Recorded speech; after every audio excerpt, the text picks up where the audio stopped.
Good afternoon, and welcome to the New York City hybrid hearing on consumer and worker protection. At this time, please turn all electronic devices to vibrate or silent mode. For those of you who may be viewing on Zoom, if you wish to submit testimonies, you may do so at testimony@council.nyc.gov. I repeat, testimony@council.nyc.gov. Chair, we're ready to begin.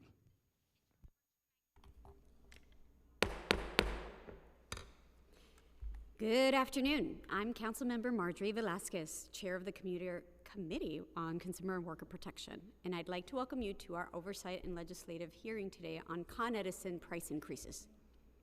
The purpose of our hearing today is to discuss recent issues city residents have experienced in paying their Con Ed bills, and to hear a legislative package intended to improve accountability and transparency over utilities. Many city residents experienced dramatic and unexpected increases in their Con Ed bills in January 2022. According to Con Ed, the reason for this increase was a spike in the cost of energy, one which rose due to global conflicts and an increased demand for heat during the colder months. While Con Ed's explanation for this price increase is true, it is important to highlight the consequence of this price increase. Many city residents are still dealing with the economic impact caused by the pandemic. The New York City Independent Budget Office predicts that the city will not recover all the jobs lost in 2020 until 2025. That's over 400,000 New Yorkers. I'll emphasize one more time, it's over 400,000 New Yorkers. And they are 60 days or more behind on Con Ed payments. And this totals over $800 million, and utility arrears in New York State have increased by over $1 billion since the start of the pandemic. While the price increases that occurred in January 2022 may have been caused by forces outside of Con Ed's control, I look forward today to hearing from Con Ed about what they could have done differently and how many city residents entered utility debt this past January. A moratorium on utility shutoffs was enacted during the pandemic to protect customers unable to pay their bills. However, that moratorium expired on December 21st, 2021.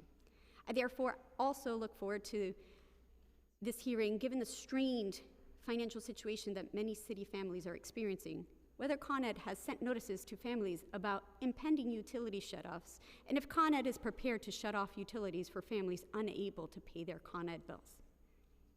My colleagues and I have a number of other concerns that will be discussed at our hearing today. I'm concerned for Con Ed's process for notifying residents about impending price increases because it's insufficient. I am proud that today we're going to hear my bill, Resolution 174, which calls on Con Ed to improve communications with city residents about increases in utility costs. Con Ed has a robust notification system to alert city residents before major storms of the possibility of power outages. The purpose of this notification system is so residents have the necessary time and information to prepare for potential outages. Given that many residents were shocked to see the increase in their utility bills this past January, Con Ed could have clearly done more to preemptively notify city residents of this expected increase and what steps residents could take to decrease the cost of their bills. I'd like to hear Con Ed explain when they first learned that the likely spike in consumers' bills this past January, and how the utility notified customers about this increase.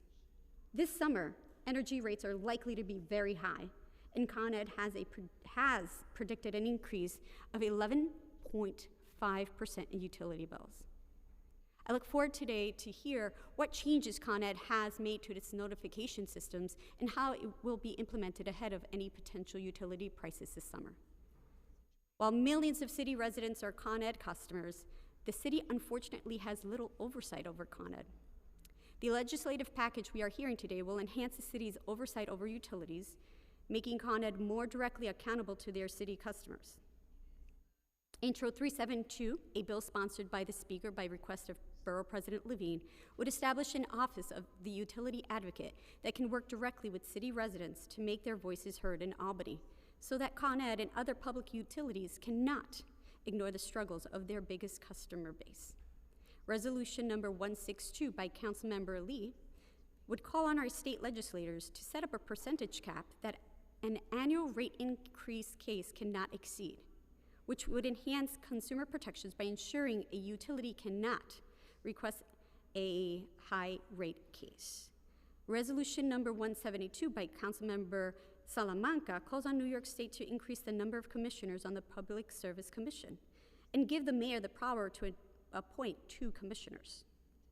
Resolution 173 by Councilmember Ung calls on the governor to expand financial relief programs to residents struggling to pay their utility bills. The communities experiencing the most significant impact of rising utility prices are low-income communities and communities of color, who have been hit hardest by the pandemic.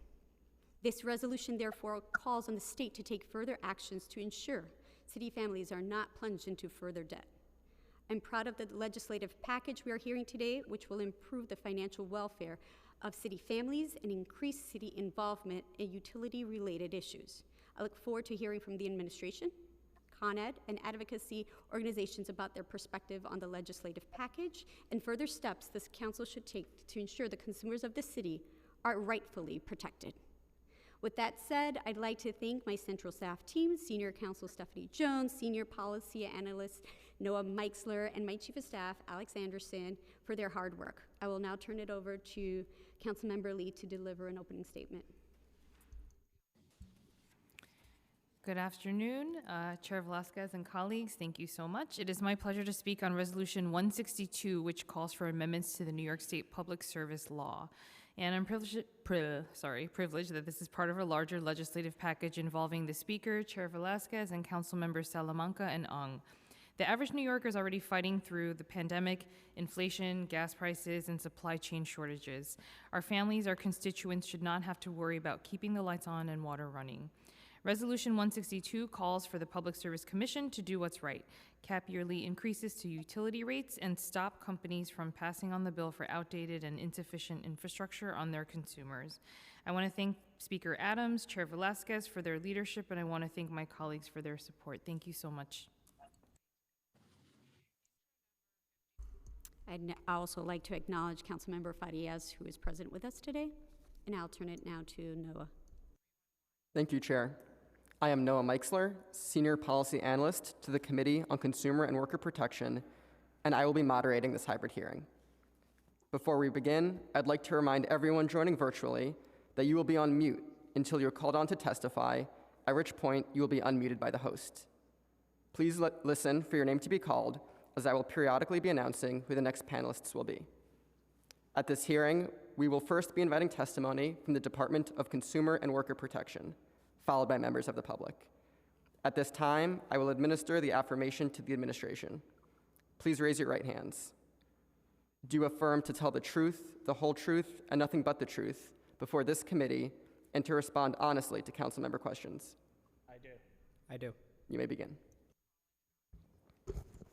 Good afternoon, Chair Velasquez and members of the committee. I'm Stephen Etanani, Executive Director for External Affairs at the Department of Consumer and Worker Protection, or DCWP. And I'm joined today by Seth Berkman, Energy Policy Advisor in the Mayor's Office of Climate and Environmental Justice. Thank you for the opportunity to testify today before the committee on Introduction 372 relating to an Office of the Utility Advocate. Utility bills are a reality for all New Yorkers. And when rates rise, there are consequences to monthly and household budgets. When this happens, individuals, families, and small businesses are forced to find a way to make ends meet, often at the expense of something else. New Yorkers cannot afford to have their financial health continually impacted by ever-increasing rates from utility providers. For those reasons, the administration welcomes today's hearing to hear from the utilities and better understand why certain rates for our residents have been rising again. Utilities such as electric, gas, steam, water, telecommunications, and cable are regulated by distinct entities depending on the types of services that are being provided. The primary regulator in New York State is the Department of Public Service, or DPS, which has broad mandate to ensure access to safe and reliable utility service at just and reasonable rates. As a regulator, DPS facilitates consumer complaints charged against service providers through its Office of Consumer Services, or OCS. According to publicly available information, OCS annually handles 250,000 consumer contacts, of which 30,000 are referred to service providers for investigation and reply. It utilizes a quick resolution system to provide consumers with a timely response to their complaint within 14 days, reduce the number of complaints charged to a service provider, and ensure that office staff have time and resources to handle more difficult cases. DPS, through the Public Service Commission, or PSC, is also charged with reviewing utility rate cases. These cases are a formal process by which a regulated utility, is allowed to request an increase in rates. These utility rate cases are the primary instruments for regulating these industries, and interested persons, such as public interest groups, representatives of customers, and local municipalities, may intervene in a utility rate case before the PSC.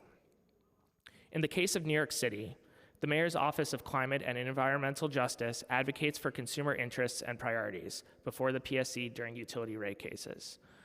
The city's primary strategic objectives in Con Edison's current rate case are to limit rate increases, ensure equitable investment in historically underserved communities, promote the city's climate goals, and enhance protections for vulnerable residents.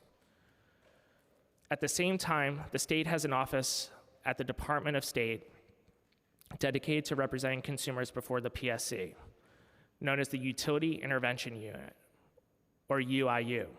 The UIU analyzes filings, submits testimony, engages in settlement discussions, and participates in evidentiary hearings in the PSC's proceedings. Through this work, the UIU seeks to ensure that consumer concerns are considered at utility rate cases and in policy-related matters across New York. Turning to today's legislation, Introduction 372 would create an Office of the Utility Advocate at DCWP. The office would refer utility-related complaints to appropriate entities, contact utilities to resolve complaints, testify before the PSC and in other public hearings, and assist consumers with accessing financial aid to cover utility costs, and conduct outreach and reporting around utilities. This administration has been committed to serving New Yorkers across the 5 boroughs. In fact, the city already refers complaints and inquiries regarding utilities to the appropriate regulatory agencies, utility companies, or city agencies of jurisdiction. In the last 10 months alone, the city's 311 system has fielded close to 80,000 complaints and inquiries on these matters. The city, through the Human Resources Administration, or HRA, regularly connects New Yorkers with financial aid, such as the federally funded HEAP program, to help New Yorkers pay their utilities. In the past 10 months, HRA has received over 11,000 consumer referrals on utilities from 311. And as my colleague at the mayor's office can speak to, the city regularly testifies and advocates on behalf of New Yorkers at utility rate cases before the PSC. It remains a priority of the administration to get stuff done for New Yorkers, both efficiently and effectively. There are already existing city and state efforts to serve utility customers. As we continue our conversations with council to work together on the specifics of this bill during the legislative process, we want to ensure that any final proposal works in harmony with those efforts and avoids undue redundancies. Of course, we are also eager to learn more about the experiences from your constituents as customers of these utilities, to help inform what more the city can do to meet their needs. I would like to thank the council for today's hearing, which speaks to issues that affect us as New Yorkers, and for the opportunity to testify today. I look forward to any questions you may have. Thank you, and I see in your testimony you say the 311 system had around 80,000 complaints in the last 10 months. Can you tell us about, starting January 2022, how many have come in, about the increase due to Con Ed? Thank you for the question, Chair. I don't have specifics broken down by specific to Con Ed inquiries, I can certainly circle back with you and circle back with our folks at 311 to get you that answer. But I do want to note that the 80,000 are just what come into the 311 system. There's also a tremendous amount, approximately 250,000 inquiries that come to the PSC directly to the state that may not comport, or there may not be overlap with that 80,000 number for 311. Is there a way that, on top of getting the 311, if you can get the other ones from PSC, so we can have a more defined total as to folks that have been calling and that have been impacted since January 22 about these increases? Sure. So, like I said, I'm happy to circle back with folks at 311 for the citywide specific numbers, and then also can connect with folks at the state level to help gather that information. How do you typically handle those complaints? So for us, and thank you for the question, because it really speaks to the heart of our position on this bill, is that DCWP does not have inherent jurisdiction on these matters. As such, when any utility-related complaint comes through 311 and lands at DCWP, it's a mistaken referral. We're talking about 14 or so since the beginning of the year. I think last year in totality, in calendar year, it was just over 30 that landed at DCWP. When that happens, our Consumer Services Division makes the appropriate referrals pursuant to what the contours of the complaint are that come to 311. So as I said, there are 80,000 inquiries that come in to 311. Only 13 of them have fallen to DCWP, and those are mistaken referrals. That's terrible. When Con Ed alerts customers about upcoming price increases, does DCPW, wow, I'm changing your whole thing. DCWP take any action to help ensure city residents are aware and can prepare for these price hikes? So as a general matter, whenever there is a rate increase, there are significant impacts to New Yorkers. As I alluded to, we have an Office of Financial Empowerment at our agency. We have a vested interest within our mission. And as a New Yorker, that everyone deals with a utility, it's a part of life. It impacts your financial well-being, especially if you're on a fixed budget. As I mentioned in testimony, if there's a rate increase, that means that you may have less to spend on another matter. My colleague Seth in the mayor's office can speak specifically to the mayor's office's advocacy on the Con Ed rate increases, and I'll turn it over to Seth. Thank you, Executive Director, and thank you, Chair, for the question. I think specifically your question was around communications from Con Edison when there are rate increases. The utility is required by the state to provide notifications to customers when there are rate increases. Beyond that, I think it would be best to talk to Con Ed on the nature of those communications specifically. If you have further questions about the city's involvement with the rate case, happy to address those. So as far as you know, the language that they have to use, is there a specific language, or literally just, hey, heads up, there's a rate increase and I'm gonna only send it once and I'll be at 12:05 in the morning so that it'll be buried somewhere in your email chain?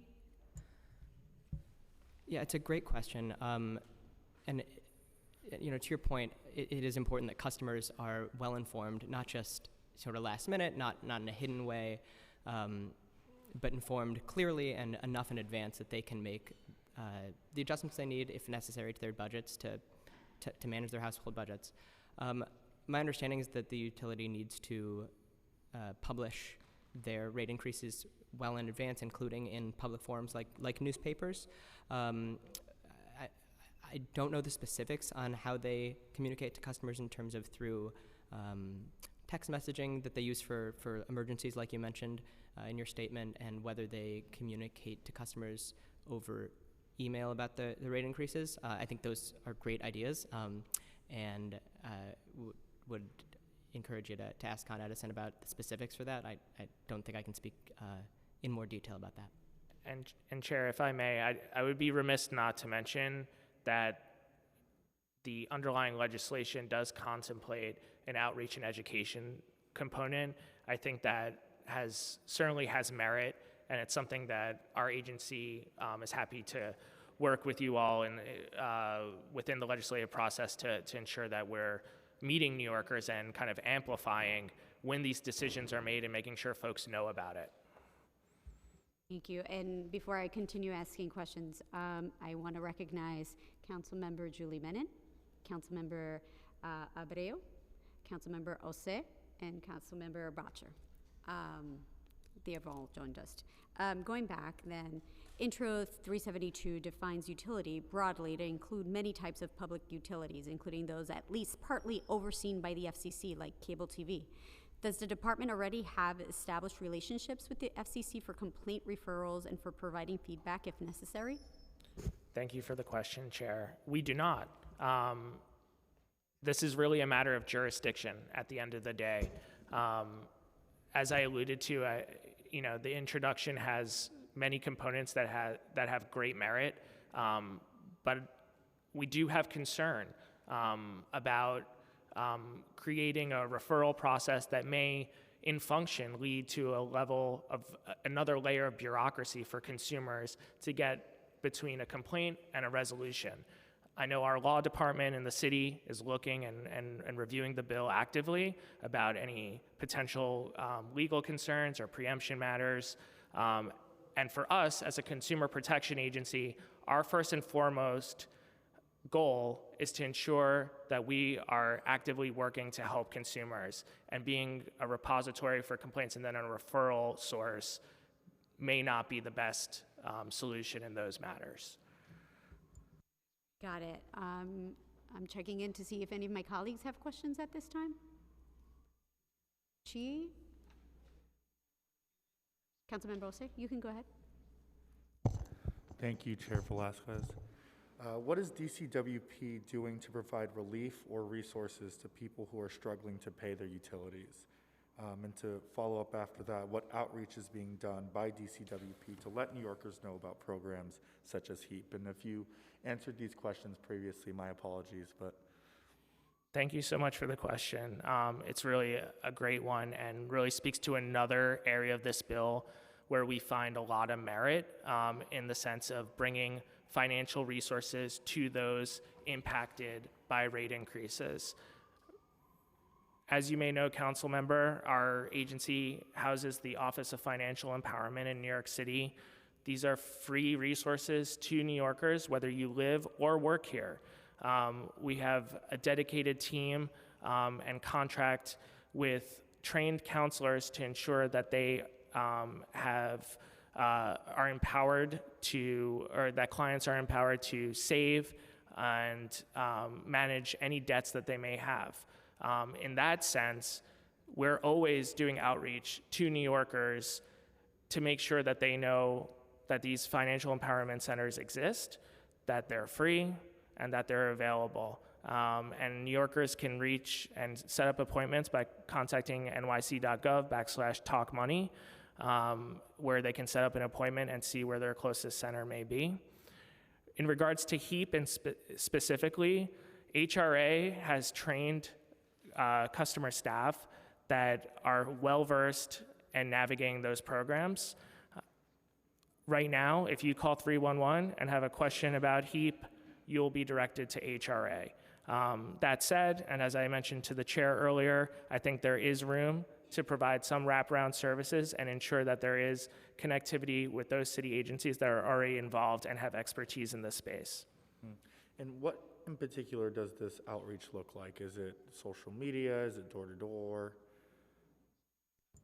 In terms of our Financial Empowerment Center outreach, there have been paid ad campaigns over the years where you'll see ads in the subways, in different sidewalk furniture and things like that, as well as a dedicated team at DCWP and our community affairs team that are out in the field. We also, of course, leverage the Mayor's Office Community Affairs Unit, their Public Engagement Unit, and to the merits of the underlying bill, I think the Speaker's bill certainly presents an opportunity for us to enhance and direct our outreach to those that are impacted specifically by rate increases, or those just in general that are having trouble making ends meet because of utility costs.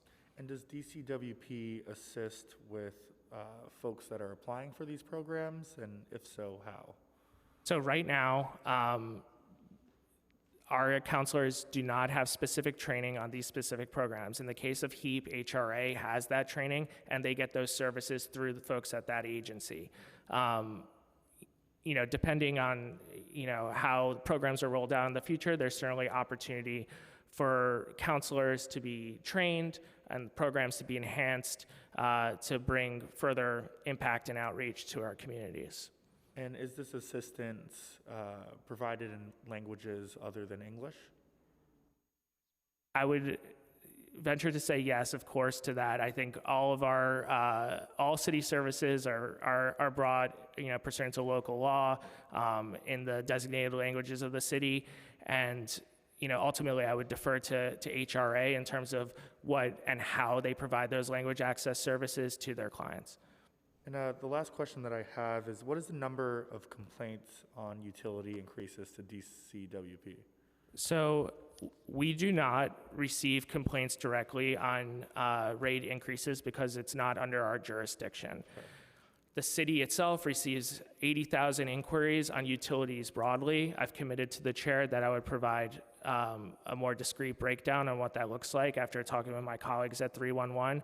But right now, among those 80,000, they get referred out in different ways. For example, if someone has an issue with their water bill, those go to DEP. In some cases, they're connected, depending on the complaint, they may be connected directly to a utility like Con Ed. In other cases, they may be referred to the PSE. It really depends on the contours of the complaint and the issue that the consumer or New Yorker really has. Thank you. Of course. Thanks, Chair. I have Councilmember Farias, then Councilmember Abreu. Hi, folks. How are you?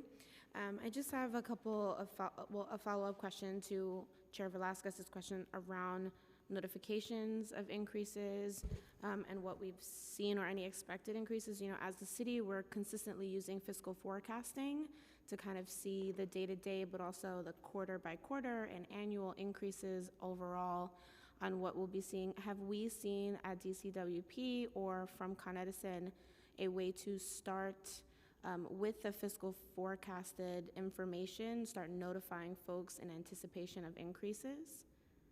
So it's a great question, and thank you for it. Just given our current structure and our visibility and jurisdiction on the work, it's not something that we particularly have visibility over. My colleague may have a little bit more information about how these cases kind of run and when and how they may be resolved and the timing of that. But I think ultimately, to the legislation's intent, there is room for increased outreach and education here. If, once a rate case is decided, I think it's pertinent and needed for agencies to fulfill their duties, whether it's a consumer protection agency or a colleague agency, whether it's HRA or otherwise, to meet New Yorkers where they are, let them know what's coming down the pike. I don't know if my colleague wants to chime in. Yeah, thank you for the opportunity to chime in, and thanks for the question. I think the only thing that I would add, and it's not by way of saying that we could provide directly like forecasted utility increases or things of that nature, but I would just note that with respect to the current rate case, we're currently in the process of the rate case right now.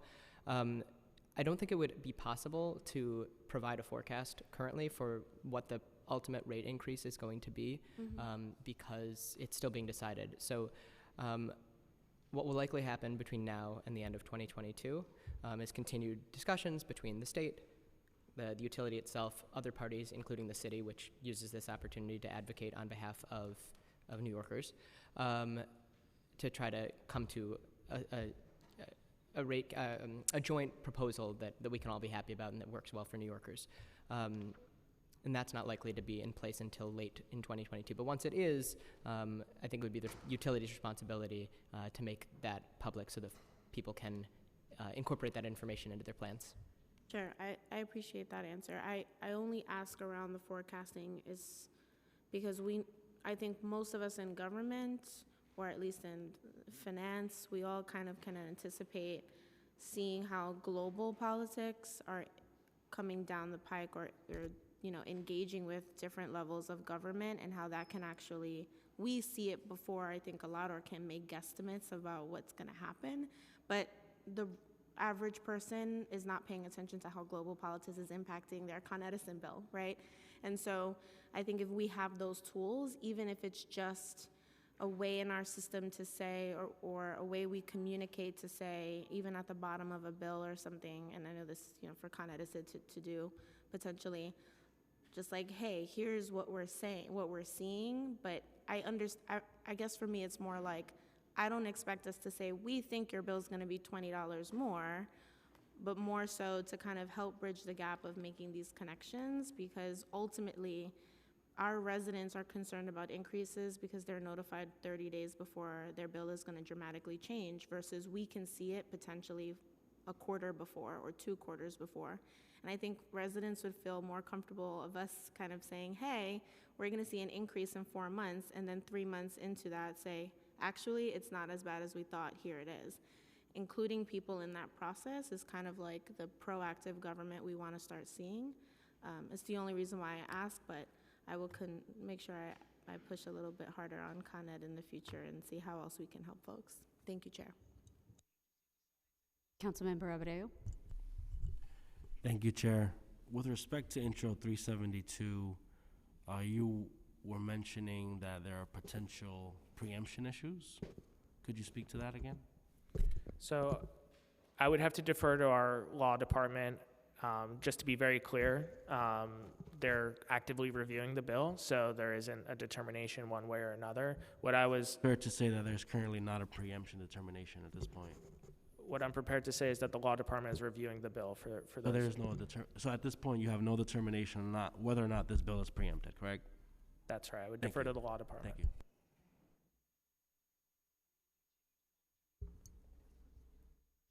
you. Okay, well, I'll turn it over to the moderator, Noah. Thank you.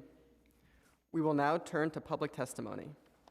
I'd like to remind everyone that, unlike our typical council hearings, we will be calling individuals one by one to testify. For panelists joining this hearing virtually, once your name is called, a member of our staff will unmute you, and the Sergeant at Arms will set the 3-minute timer and give you the go-ahead to begin. Please wait for the sergeant to announce that you may begin before delivering your testimony. I would like to now welcome Kyle Kimball to testify. Carrie Ann Kirschbaum and Stephanie Merritt will be joining Kyle Kimball for Councilmember Q&A of Con Edison. Kyle, you may begin. Time starts now.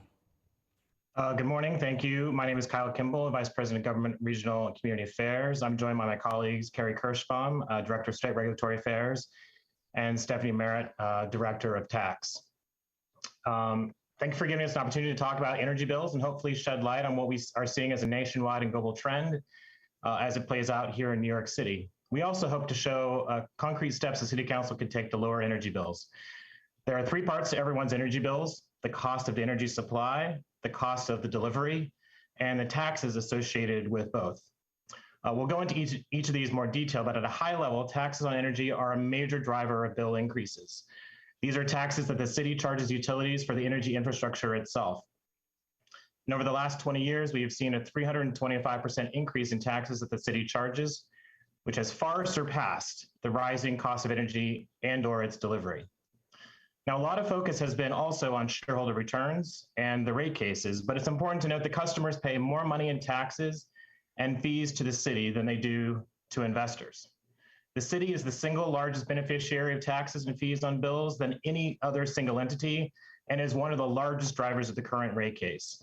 We would ask the city to take a hard look at redoing this process, putting more transparency around that, and making sure that the clean energy transition we all want to have does not have a large tax and a regressive tax associated with it. In January last year, we saw an issue with rising bills, and there's really three components to that. As I said, there's a supply charge, which is really the amount of money that a power generator charges for the supply of Con Edison to deliver that to its customers. Con Edison does not generate electricity, nor do we drill for natural gas. Most electricity, however, in the city comes from natural gas. And so when the price of natural gas increases, which it has because of geopolitical events, the cost in turn gets passed on to customers, and it gets magnified if they are using more energy during a cold weather spell. The second is a delivery charge. This is the portion of the bill that reflects the cost of building and operating the energy system itself. It also reflects investments in energy efficiency, help our customers control their energy uses and control their bills, as well as capital investments to improve our resiliency and adaptation for climate change and decarbonization. This is a part of the bill that is highly regulated. It is negotiated with the Public Service Commission, as Seth Berkman just talked about. It is part of a transparent 11-month process that gets negotiated, and that's currently in progress. One thing to note that happened in January is that the cost increases that we saw related to supply increases coincided with our filing of that rate case. So there's a big misconception that our rate case that was filed in January was a unilateral increase in rates that caused an increase in bills. The two are coincidental, they are not related, and we cannot unilaterally increase prices without a long, transparent process that's governed by the PSC. And then lastly, Con Edison is the largest single taxpayer, paying $2.5 billion to the city. These are not taxes on buildings. These are taxes on the pipes and wires in the street that deliver gas and steam to our customers. And these are costs that are reflected in the delivery charges our customers pay. And altogether, about 30% of our bill is the result of government taxes. So we are committed to affordability for our customers who require assistance. And Carrie Kirschbaum can go into a number of the programs later around affordability, but they all include deferred tax payment agreements, payment extensions, energy affordability program discounts for low-income customers, as well as a recently announced arrears relief program that Carrie can go to in more detail during the Q&A. The last thing I'll say is it's important to note that our investment plan rate filing that we filed in January is really the key to helping the city make the decarbonization transition. And there's a lot of good programs in there that are really groundbreaking programs and innovative proposals to accelerate our transition to a clean, renewable, and resilient future, and as well as our recently expanded clean energy commitment. We want to deliver this clean energy future to our customers, and we are doing everything we can to do that. Furthermore, in recognition of the city and state's ambitious clean energy goals, we have proposed a plan that no longer is focused on growing natural gas system and places the financial benefit of renewable energy investments in the hands of our lowest income customers. But on the issue of property taxes, one of the biggest impacts I think the City Council can do today is really take a hard look at the taxes that it controls. And these are one of the issues we would focus on, issues that the City Council actually controls in partnership with us and the utilities to actually really focus on bringing down costs. New York City property taxes have increased from about $500 million in the year 2000 to more than $2 billion today, which is a 300% increase. And this is something we have no input on. This is something we accept through litigation. And New York is unique in the way in that it charges assessed property taxes for energy infrastructure investments. For example, if the company added a $2 billion infrastructure investment to the city, our customers would pay an annual property tax of approximately $100 million on that infrastructure investment. This current property tax framework raises the cost of the clean energy transition and serves only really to compete with the necessary investment in energy infrastructure that we really need to meet our nation's and our region's energy needs. A few comments on the proposed Office of Utility Advocate. This would obviously create a new utility advocate within the Department of Consumer and Worker Protection. And as was said, I think I could not really say it better than the person who testified before. It's a really big concern that we would create another agency that gets between a customer and the resolution of their complaint. There are a number of agencies and a number of different organizations that are doing almost everything that is included in this bill. And so without going into too much detail, because I know we're short on time, we feel like this is unnecessarily duplicative and is not really going to achieve the goal of really focusing on bringing down costs. Having said that, we do agree that we could work with the city to improve communication on rate increases through the rate process, through the investment plan process, the rate case process. And that is something we would be happy to partner with the city. And finally, we really need to ensure that all the policies to accelerate our transition off fossil fuels really require building on an electric grid that is resilient and reliable. And we really need to be rowing in the same direction to meet these clean energy goals and to find a common understanding of this important point. And I should add that anyone can add as a rate case intervener, and the New York City and the New York State Public Service Commission has held multiple public statement hearings on this topic as we go into the fall in the process. We look forward to working with this council and our stakeholders on this important topic and are happy to answer questions that you have. Hi and welcome. We're going to start off with a series of questions, and then I'm going to pass it alongside to our other council members that are here, and we are also welcomed by Council Member Krishnan. All right, so when did Con Edison first learn of the expected increases in customer bills that occurred in January 2022? So we sent out a, so to answer your question, we sent out a note in the fall that indicated that we were predicting that commodity costs were going to be higher for the winter season, and it focused on energy efficiency tips that a customer can use to consume energy costs, but it was something we sent out in the fall that was done in bills. And that's something we are regulated to do by the PSC, and it's done in the form of social media, a press release. Now, what happened in January in particular was that we saw a spike in the price of energy, again, the cost of natural gas, which in turn increases the cost of electricity because about 90% of the electricity in New York City is made by natural gas. But that is not something we learn, that is something we learn in real time. That is not something we learn months in advance. And because every person is done on a different cycle, so there is not one moment in time where everyone is measured in terms of their electricity usage and the bill that goes out. And so it is not something you can really forecast very well in advance. And to a point where you could give somebody, I heard somebody say, give them a month notice.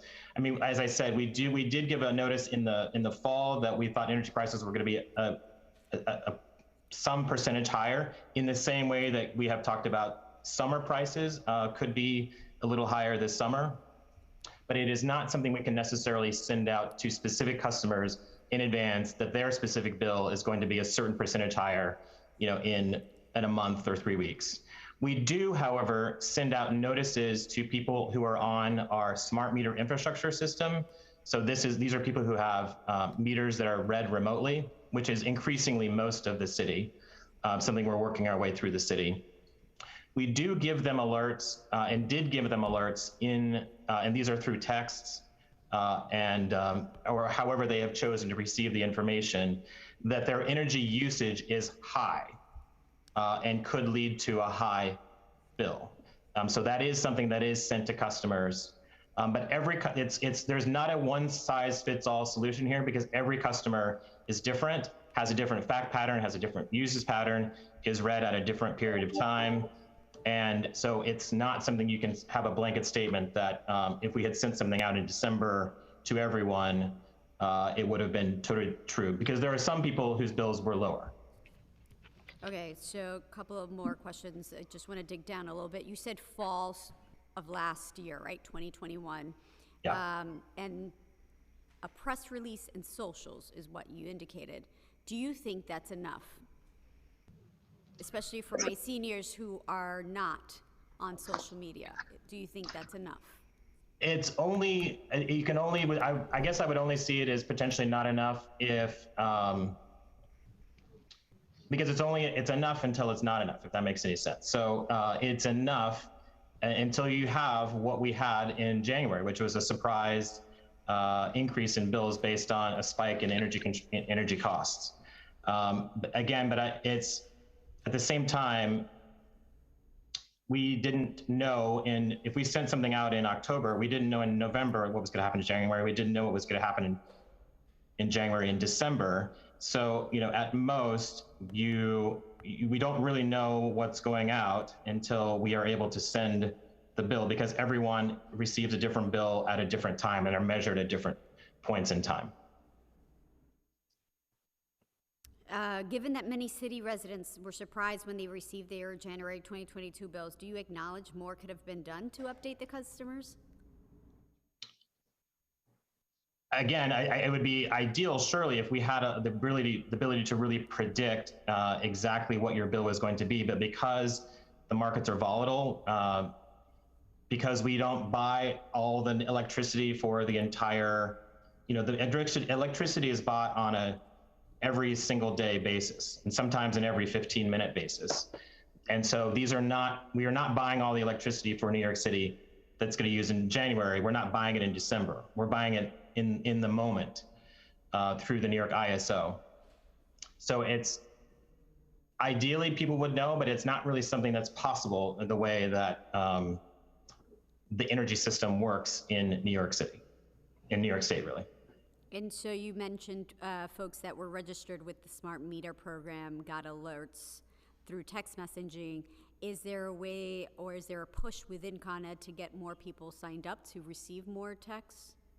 Yes, we are working very hard to get people signed up, work all the time to get people signed up, to get more information more quickly through text or emails.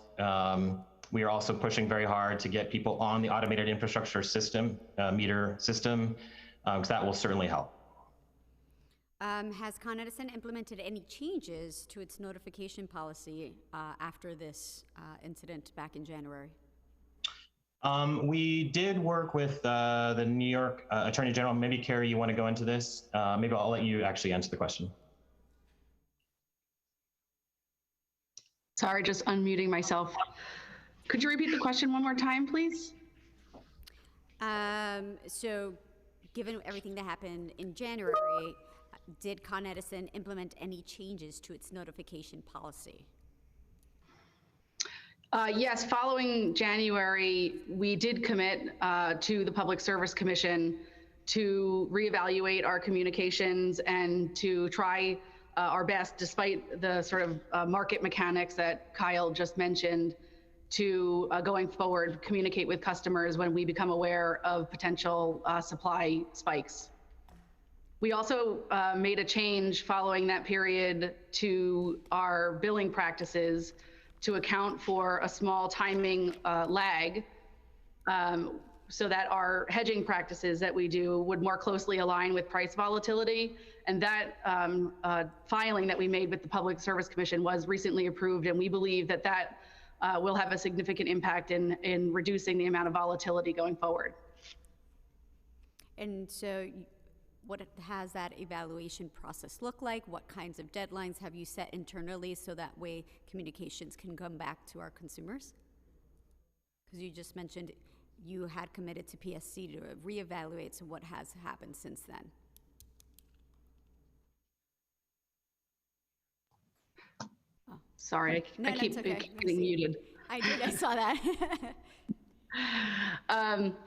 I can get back to you with specifics about deadlines. I think that we have an ongoing, process, especially evaluating, input that we receive from stakeholders, both as part of the rate case that's ongoing and outside of it, to continually improve our communications. And I'll also Kyle mentioned that I might say something about the arrears relief program, and that's another area where I think we've been really successfully collaborating with stakeholders, including the Public Service Commission, but also other consumer advocates like the Public Utility Law Project, on having really robust and statewide consistent communications with customers to let them know of available help that's out there, and in particular the arrears relief program. So I would say, I don't know that I can get back to you about a specific deadline, but I think our communication efforts are more of an ongoing process than one where we've set specific deadlines with us as we monitor, what's going on in supply markets. Does Con Ed support Resolution 162, which calls on the state to add 2 more commissioners to the Public Service Commission that the mayor would nominate? At this time, it's not really something that it's our regulator. It's not something necessarily that we would weigh in on. According to Con Edison, the cause for the increase in consumers' bills in January 2022 was an increase in the cost of energy. Does Con Edison support any proposals that would limit the volatility in price for energy? So we do have a very robust hedging program. So this is essentially, for those who don't understand, it's essentially we buy insurance, and it's a pretty standard industry practice. But like any insurance policy, you can't necessarily insure against everything, which is essentially what happened in January. But essentially, we buy insurance on the price of energy, and then if there's a spike, that insurance policy is settled. So what's also interesting to note, and it's very little is known, is although there was a price spike in January, because we had done and customers saw an increase in their bills, as we all know, the hedging program and the insurance process actually settled in the month of February. So there was a certain amount of money that was given back to customers because the insurance policy worked. And so yes, people saw an increase in their bills, and we totally understand why that is very difficult when people are budgeting for everyday life. It's also important to note that they got money back because our hedging program worked in February. And so what we have also decided to do is change, as Carrie said, change the timing of some of our billing practices and our hedging process so that it can minimize some of the spikes that people saw in January. If I could just add, we also actively participate before the New York Independent System Operator, which basically is the entity that sort of operates the electricity supply market. And we are active participants in all of the subgroups that exist within that entity and organization to advocate where we can for the fairest and most reasonable supply prices. Okay, I have a couple more, and then I'll turn it over to my colleagues. Given that the moratorium on utility shutoffs has been lifted, has Con Edison sent letters to city residents notifying them of impending shutoffs? And if so, how many residents have been sent such a letter? So it's important to note that if you are in a low-income program, you can't really get your benefits and your HEAP if you are not receiving a shutoff notice. So we have continued to send shutoff notices because those are very helpful to our low-income customers because that helps them get their benefit. We are not currently doing residential shutoffs. We're very focused on the resolution process and focused on getting people on payment agreements. It's also very important to note that if someone receives a bill spike, they can easily go right on to level billing, which spreads out the cost of the increase that happened in January over the rest of the year, and that is something that people can do automatically. In addition, we are very focused on getting the word out about our arrears process as well. But the hedging program is something that has actually benefited and we have made some changes. Did your company provide any advance notice to your customers on the moratorium as the shutoffs was ending? And how much advance notice did you provide? I am not aware of any notice that we have provided on the moratorium itself one way or another. Carrie, you could correct me if I'm wrong. I can confirm, but I believe that customers were notified through channels, and in particular, I believe on bills, of the availability to take advantage of the moratorium law to come forward to us and attest that they've had a change in financial circumstances as a result of the pandemic, and thus receive the protections of the law, which was the moratorium. There was a plan that was submitted on behalf of not just Con Edison, but all of the utilities. There was a plan submitted to the Public Service Commission on how we were all planning on implementing the moratorium laws, both of them. And that included communications, I believe. Has Con Edison shut off gas or electricity for any residents since the moratorium was lifted? And is Con Edison prepared to do so? And how many households are poised to have their electricity shut off? We have not shut off any customers for non-payment as far as I am aware. We may have shut off gas customers for safety issues, for sure. But purely for non-payment, I'm not aware of any residential turnoffs that have been made. Again, because we're very focused on getting people on payment plans.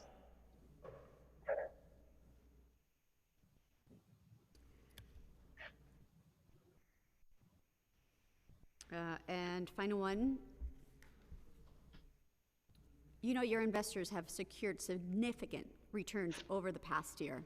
What is Con Edison doing to share the burden of the price increases? And what else can you do moving forward so that the burden is not left to be carried by your customers? So the price increases that we saw in January were supply costs. Those are costs of the energy itself. We do not make any money off the cost of energy. That is purely, if we buy an electron for a kilowatt hour for 14 cents, it is passed through a customer for 14 cents. That is not something Con Edison, its investors, or anyone makes money off of. The people who are making money in that situation are the power generators themselves, the hedge funds that own the power generators, and the like. But we do not generate electricity. We do not make money from the supply of electricity, from the generation of electricity or gas. Okay. I'm gonna turn it now to Councilmember Farias. Hello, thank you folks for testifying today. I just want to go back to the initial question I asked DCWP and that you commented on around the energy forecasting or fiscal forecasting of energy. I understand that literally minute by minute, things are changing, and that's a bit of the like in the weeds we don't want folks to have to be worried about. But I guess for me, it's more so around what do the notices look like for people when you are kind of trying to anticipate, as you stated in your testimony, that you are trying to let people know ahead of time. Is it more so that these notifications are put with limited detail around like, hey, we're anticipating it's the summer, ACs are gonna be running more, so your bill might be higher? Or is it more nuanced and more contextual and getting into a little bit of the minutia of like, it's costing our government more money to buy energy, and so we are anticipating, along with you running your AC 24 hours a day in the summertime, that your bill might be higher? We can forward you the press release we did in the fall and the one we've done for this summer, but it essentially is if I were to recite it myself, it's the price of electricity will likely be higher for the summer, for example, by a certain percentage. We will then say the average bill is, which I believe I think we say the average bill is $80 and uses 300 kilowatt hours. Mm-hmm. That means that at that usage, your bill is usually this, it will probably be that. And I think it's upwards of up for about 11%, for example, for this summer. But we can send you the actual press releases when this is over. And then it gives it doesn't, we don't always go into the reasons. I can't remember if for this summer, if we went into the geopolitical reasons for the cost of energy itself. I just can't remember. I don't have it right in front of me. Sure. But then it will also say, but here are some tips for conservation. Changing the temperature, and a number of different things that people can use to conserve energy. Got it. I mean, this is just me personally speaking. Obviously, I'd like Con Ed to consider how we actually loop people into the more nuanced conversation of just we want you to conserve more because it's going to be hot. Only because we get to spaces like January 2022 where people are notified 30 days prior to an increase and not quite getting the full gist of why the increase is happening. So I'd like to continue the conversation, obviously, but would really like you folks to go back into your teams and think about how are we actually giving that nuanced context to our customers. And just personally speaking, as a consumer and a I guess a patron of Con Edison, I don't get paper bills in the mail. Like one of the first things I did when as a young person getting my own apartment was signing up for electronic bills. And so, even just if it's a press release, I'm not going on Con Edison's website to look at a press release, nor am I really fishing through the 2, 5, 10 pages of my bill that's online now, because I know that I am consistently using X amount of energy and my bill should be consistent every month. So just for us to start thinking about folks that are also already partaking in conservation like myself, who are getting bills online, we might not be going through all of those pages, and we might not be going to the website for a press release. So what are the other ways that we can be a little bit more creative in notifying our residents? But thank you so much for answering my question. Thank you, Chair. Now I'll turn it to Councilmember Krishnan. Thank you so much, Chair, for this hearing today. I wanted to just ask 2 quick questions, one more comment and the other question. But I think you've heard from my colleagues today too, the way in which rate hikes happened and the lack of notice about them. I understand the reasoning Con Ed gives and the rationale, but the reality is on the ground, it doesn't get translated or communicated the same way. The fact of the matter is, people's bills jumped up significantly, very fast, and no amount of explanation can really justify or explain away the impact that it's had, especially on low-income communities and low-income residents of color too. So I would urge Con Ed to really hear carefully all the testimony today, because this issue is going to continue, and to find ways to ensure that residents can be made whole, or other measures can be taken to rectify it for residents who really had to pay dramatically more. Would you, Carrie, do you want to speak for a minute about our low-income and bill assistance programs? Sure. We actively participate in the Public Service Commission's statewide affordability policy. And as a result of that policy, qualifying customers can receive a monthly discount on their bill. For the vast majority of Con Edison's customers, that discount is about $23. But depending on your income tier, which is based on HEAP information, it could be as high as about $60. We recently, working with stakeholders, also made some pretty good improvements to that program. First, those discounts were raised up to those levels last year, bringing the total amount of money that's spent on those programs on the electric side for Con Edison to about $120 million a year. We also recently began allowing customers to come to us to self-certify that they qualify for the program, and they can qualify through a number of different public assistance programs, I think about 8 of them. So we continue to support the affordability program, and we will. We have the arrears. In addition to that, we have the arrears relief program that is aimed at customers who are already enrolled in our low-income monthly discount program, or who get in it before the end of this year. And that will provide relief of arrears that have built up over the pandemic to those customers. And we are actively participating in an important phase 2 of that program to figure out a new proposal that could provide arrears help to customers who might not qualify for the program because they're just on the margins, and that we could help other residential customers or even small business customers who have built up arrears over the pandemic. I'll also just note, in the pending rate filing, there are also several programs that are aimed at helping our most vulnerable customers. We have low and moderate income customer energy efficiency programs and targeted outreach and education. We also have a program where we'd like to provide credits stemming from the generation of renewable solar or other generation and provide credits from that generation directly to our most vulnerable customers. That's a couple of the things that we're doing. But in particular, I think the monthly bill discount program is a meaningful assistance for customers. Thank you. And again, I think the biggest issue is making sure that reaches all the communities that it needs to be reaching, because sometimes the programs up here may not actually, be accessible on the ground or be distributed on the ground to make sure that it's received by those who most need it. So I would really urge kind of to pay close attention to that. And similarly, my final question, just more generally,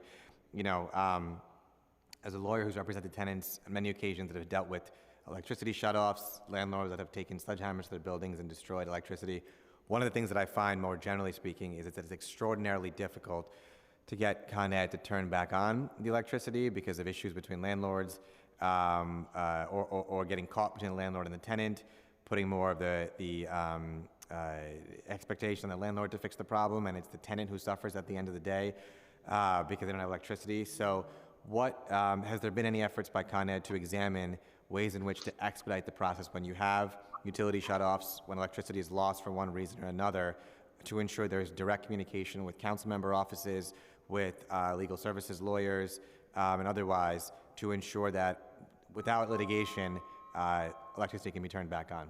If you permit me, Chair, just to finish the question. Thank you, Councilmember Krishnan. Now I'll turn it over to Councilmember Bottcher. I'm temporarily chairing this committee hearing. Chair, do you mind if Con Ed can just finish answering the question? Please. If you may finish answering your question, then I'll proceed over to Eric Bottcher. Thank you, Chair. Yeah, I'll take a swing at it. So we have sat down with the members of the Adams administration, with the other utilities as well, with National Grid, to examine this process, because it can be difficult once somebody's utilities are shut off to have them restored, in the case of gas, for a lot of safety reasons. So we have sat down with the Adams administration to talk about ways to streamline that process. It's important to note that our status and our relationship is with the meter owner. So that is sort of our jurisdiction.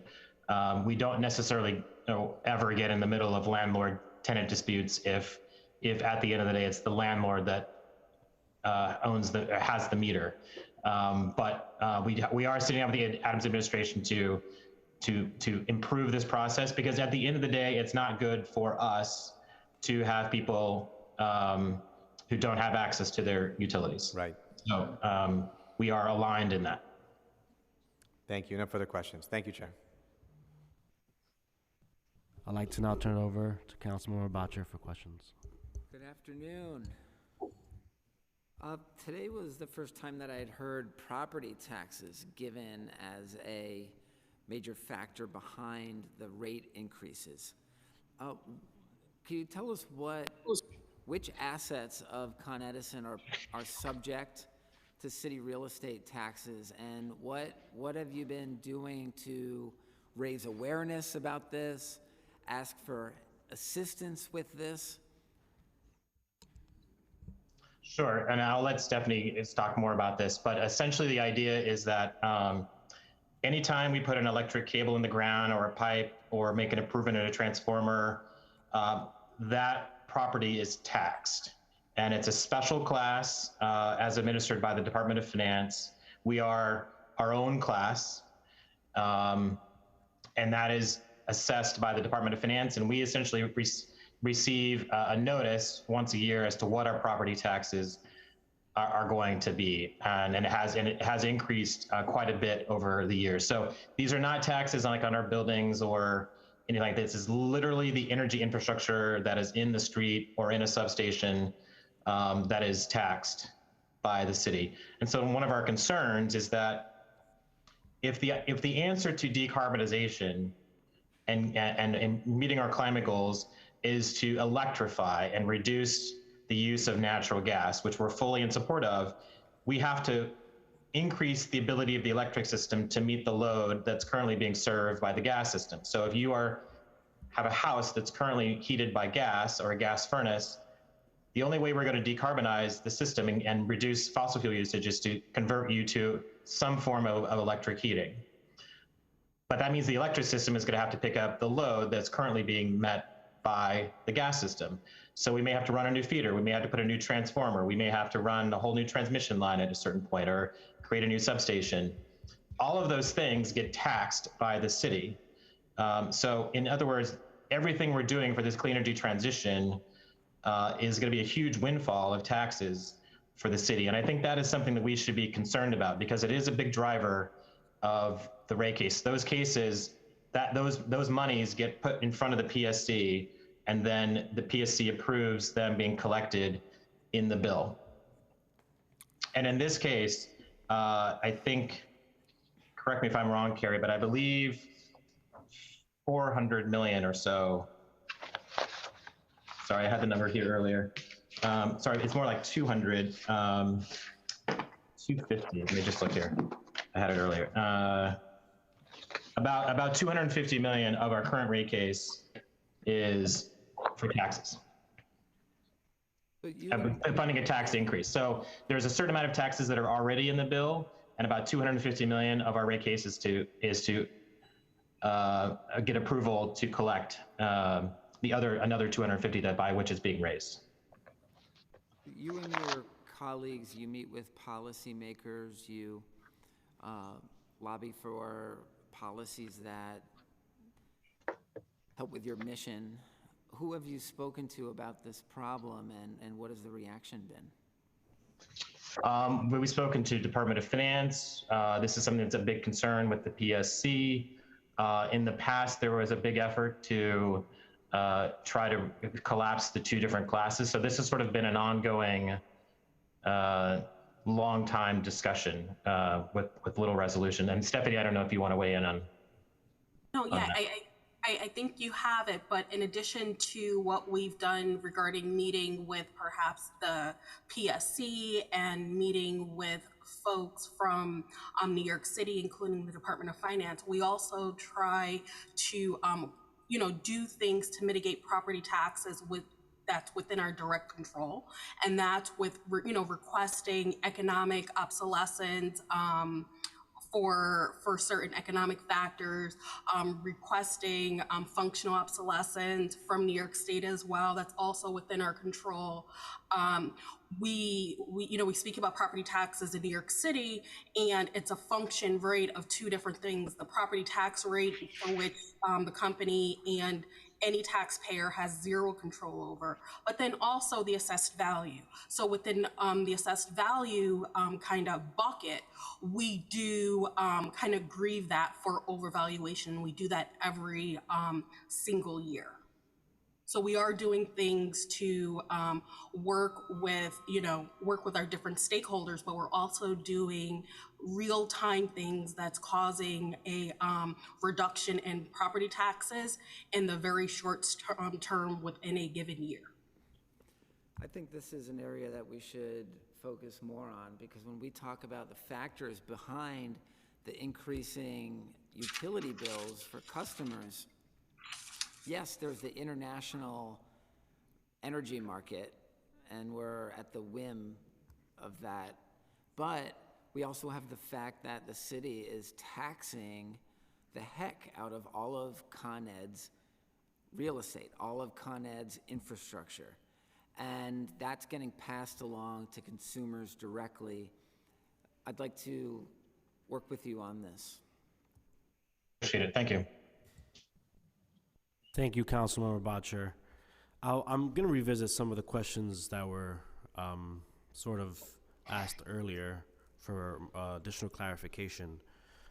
Can Con Edison please describe how it notified residents of the expected increases? And I'm focusing here specifically on how. Are you talking about the rate case increases or the January supply cost increases? January supply. Okay, so January, because they're two very separate things. So January supply costs, there was a notification that was sent out in the fall around expected high winter rates, and we can forward that to the council at the end of this. And that's part of our winter prep process where we send out every fall what we think rates are going to look like. And then how was that sent out? That is sent out by email, by press release, media, webpage, pretty much any distribution source you can think of. To the council members, to community CBOs. Was it mailed to folks? It is not necessarily mailed. That particular press release is not mailed, but there is something in the bill that is a version of that is sent out. Okay, so is it fair to say that older adults without access to technology would not have received this notification? No, there would have been a notification. It just would have been a different form in the bill. It wouldn't. So I'm talking about a press release, and a version of that would have been put in the bill. So that was in the bill that was sent to. So that was included in the bill, somewhere in the bill. Yeah, correct me if I'm wrong, Carrie, but it is in the one of the fall bills. Yeah. It was in the customer newsletter that goes out kind of in the fall, preparing for winter. Got it. And so the 2020 supply increases were included in the bills. So our prediction that the supply rates would be higher was included in the bills. The magnitude of which they were higher was not something we could have predicted or put into a bill. Okay. Yeah. And is it also fair to say that it wasn't salient in the front of the bill or in the back of the bill?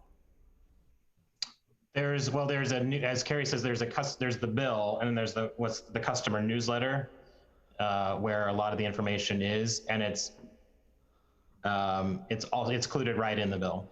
So where in the bill? So there's the bill that talks about how you use it and how you compare and the different costs. And then there's usually a newsletter that's inside the same envelope that goes through these issues or anything we need to. How many pages are we talking about? How many pages are we talking about here? It's maybe 2 small pages. Okay, so basically, I'm going to re-ask the question that Chair Velasquez asked. Do you acknowledge that more could have been done to update consumers? It's not something you can always do better. You can always update customers more, but this is not something you could have updated them about in advance. You don't think it would have been more effective to have it more saliently printed in the front page of a bill, for instance? Because it's okay if you disagree with that statement. I just don't understand why you can't acknowledge that more could have been done. That's something that's just mind-boggling to me. I guess what I'm trying to say is the fall notification of our forecast of higher energy bills, that is in the customer newsletter. What goes on the bill is highly regulated by the Public Service Commission. There's only certain things that can go on the bill itself. The customer newsletter is where we put pertinent information about what's going on in the market, about life-sustaining equipment, about storm preparations, energy-saving tips. That's customer news. That is inside the same bill. The bill is tucked in there. It is no more or less important than the bill itself. So that was done in the fall. In what happened in January was not something that we could have put in a bill. So they're apples and oranges. And is it fair to say that since you referred to the regulations would not impact your ability to place salient information in the front of the bill? I guess I'm not sure I understand what you mean by front of the bill. That's what I'm confused about. So because it is the increases, right? That is placed in a salient place for someone who's receiving this in the mail to see, is my question. And in November it would have been, or October, whenever it was sent out, it would have been in the newsletter. And if you received a bill in January, there's not necessarily anything on the bill that talks about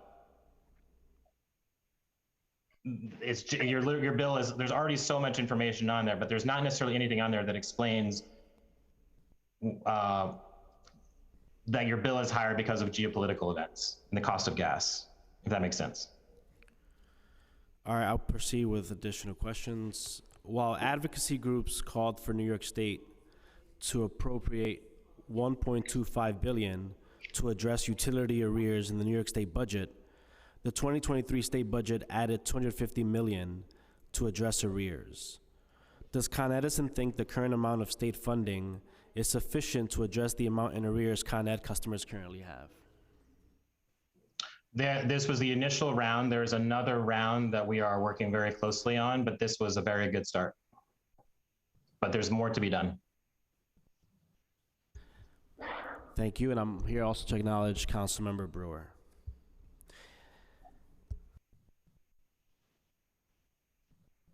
How many Con Ed customers will continue to be in utility arrears after the state administers relief through the electric and gas utility bill credit program?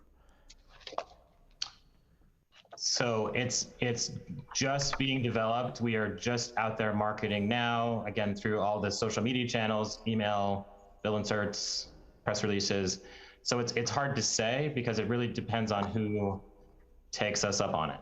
So it's premature to say how many people will be left. It depends on who takes it up and for how much, and how far the money will be spread. All right. And I don't know, Carrie, if you have want to say anything else about the phase 2 of that. I think there might be some statistics that were included in the report that was recently filed with the Public Service Commission and approved on May 12th in an order by the Public Service Commission, but I'm not finding the details right in front of me. But I do agree with you, Kyle, that I think it is very much dependent on the number of customers who come forward and get enrolled in our program, as well as the availability of other state funding opportunities like the ERAP and the RAS programs as well. So is there an estimate potentially that you would have on that or no? On the number of Con Ed customers that will continue to be in utility arrears? Yes, I can find it and send it to you, yeah. All right, thank you. Does the electric and gas utility bill credit program contain enough funding to address the need of Con Ed customers that are both in arrears and customers that are not in arrears but are burdened by their Con Ed bill? The program, I think if I understand your question, something cut out there for a second. The arrears program is focused on people who are in arrears, not necessarily folks who are energy burdened. Sorry, repeat that. Carrie, do you want to say more about that? Yeah, the program will resolve arrears for customers that are enrolled in our monthly discount program. It will resolve the arrears that they've accumulated during the pandemic period. And the phase 2, which we're working in a statewide group right now actively on trying to come up with a proposal, will address other customers who are not currently in our low income program. And I think right now there's about 450,000 customers that are in the low income discount program, so a significant number. As to customers who are not in arrears but might be overburdened, again, we encourage customers to see if they qualify for our low income monthly discount program, which is separate from the arrears program. And if they do, then they also could receive, as I mentioned before, a $25 up to upwards of $60 credit on their bill, setting aside the issue of arrears. Okay, you said we covered a period. What can you define that period? It's the pandemic period. So We're still not going to quote to the day, but something like March of 2020 through May of 2022, which is shortly after the commission issued its order on May 12th approving that arrears relief program. How is the period defined to May 2022? Why that date? The May 2022 date? Yeah. I'll have to take a look back in the report on the landing of that date.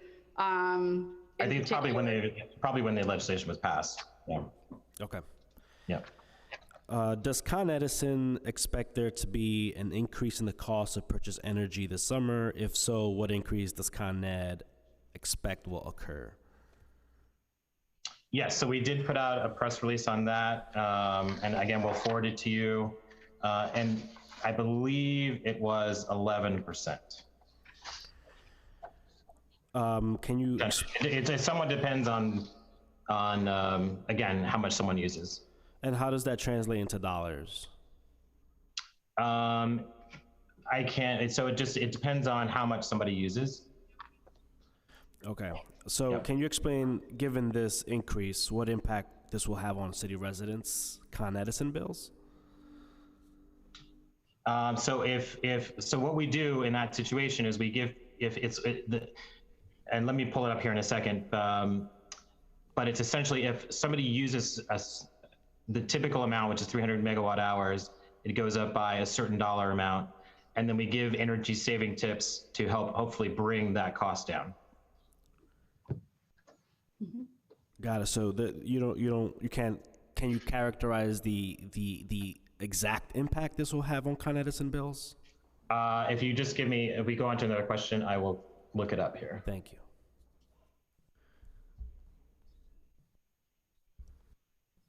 Or if one of my colleagues on the phone has it, I can give it to you. So the typical New York resident customer using 350 kilowatt hours in June to September can expect an 11% increase from $104 to $116. Thank you so much for that. Do you have a breakdown based upon zip codes of where Con Ed customers have incurred debt because of their utility bills? If not, are you able to provide that to us? I'm not sure that we can. I don't think we do. I'm not sure that we can, but I can certainly look into that. To the extent that you can you describe the potential barriers that would be in place or that would affect your ability to provide that information to us? I don't see any barriers. I'm just not sure necessarily it's something we keep regularly. So Okay. That's the only. Could I ask a question about that? Yes, of course. You'd like a breakdown of customers who might be in utility arrears by zip code? Yeah, yes. That could have been phrased differently. Do you have a breakdown based upon zip codes of where Con Ed customers have incurred arrears because of their utility bills? That would be another way of asking that. Okay. Yeah, we can look and see if it's possible. Would you have that information on hand by any chance? And not have it on hand. Yep. Well, would you have that information within your purview of your job description? No. Would Not Con me. Ed Not me have personally, that no. information? I'm sorry? Would Con Ed have that information? I'm committing that I will find out if we do. So I'm sure we do, but yeah. You don't have information on utility arrears, broken down by zip codes? I just don't know that we have it broken down by zip code. I just don't know. That's what Got it. So to the I'm committing extent- to the way we'll find out if we do. To the extent it's not broken down by zip codes, could you break it down by zip code? Again, I'll commit to you that we will see what's possible to provide given the request that you're asking us. All right, no further questions. Thank you so much. Now we'll turn over our now I'm gonna turn it over to committee counsel. Thank you. I will now be calling on Lori Wheelock. After Lori Wheelock, I will call on William Yates and then Ian Donaldson.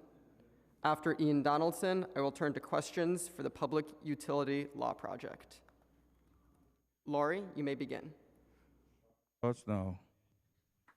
Thank you so much. Good afternoon. My name is Lori Wheelock. I'm the Deputy Director of the Public Utility Law Project. We go by PULP for short.